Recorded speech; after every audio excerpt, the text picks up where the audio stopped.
ரூபாய் 5 கோடிக்கு ரூபாய் 1,50 கோடி வரை மானியம் கிடைக்கும். அரசின் சூப்பரான திட்டம். இத்திட்டத்தில் 35% வரை மும்முனை மானியம் கிடைக்கும். ரூபாய் 5 கோடிக்கு கடன் வாங்கினால் ரூபாய் 1,50 கோடி வரை மானியமும் கிடைக்கும். கூடுதலாக 6% முன்முனை வட்டி மானியம் கிடைக்கும். ஒவ்வொரு மாவட்டத்திலும் மாவட்ட தொழில் மையம் செயல்பட்டு வருகிறது.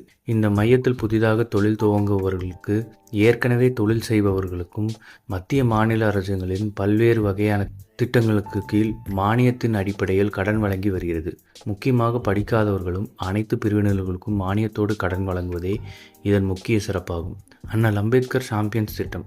இது ஒரு புதிய தொழில் திட்டம். தாழ்த்தப்பட்ட மற்றும் பழங்குடியினருக்கான இந்த திட்டத்தை கடந்த ஆண்டு தமிழக முதல்வர் மு.க.ஸ்டாலின் துவங்கி வைத்தார். இத்திட்டத்தின் கீழ் தொழில் செய்ய கல்வி, அறிவு, படிப்பு தேவையில்லை. வயது வரம்பு அதிகபட்சமாக 55 வரை இருக்க வேண்டும். இத்திட்டத்தின் கீழ் வியாபாரம், சேவை தொழில், உற்பத்தி தொழில் எது வேண்டுமானாலும் செய்யலாம். இத்திட்டத்தில் 35% வரை முன்முனை மானியம் கிடைக்கும். ரூபாய் 5 கோடிக்கு கடன் வாங்கினால் ரூபாய் 1,50 கோடி வரை மானியமும் கிடைக்கும். கூடுதலாக 6% முன்முனை வட்டி மானியமும் கிடைக்கும். உதாரணத்திற்கு, ஒரு நபர் ரூபாய் 1 கோடிக்கு கடன் வாங்கினால் வருடத்திற்கு ரூபாய் 10 லட்சம் வரை கட்ட வேண்டும். அதில் ரூபாய் 6 லட்சத்தை அரசே உடனடியாக திரும்ப வழங்கிவிடும். இது சிறப்பு பிரிவினருக்கான அசத்தல் திட்டமாகும். இது போன்ற செய்திகளை உடனுக்குடன் தெரிந்து கொள்ள நம்ம சேனலை சப்ஸ்கிரைப் பண்ணிக்கோங்க. பெல் நோட்டிஃபிகேஷன் ப்ரெஸ் பண்ணிக்கோங்க. நன்றி, வணக்கம்.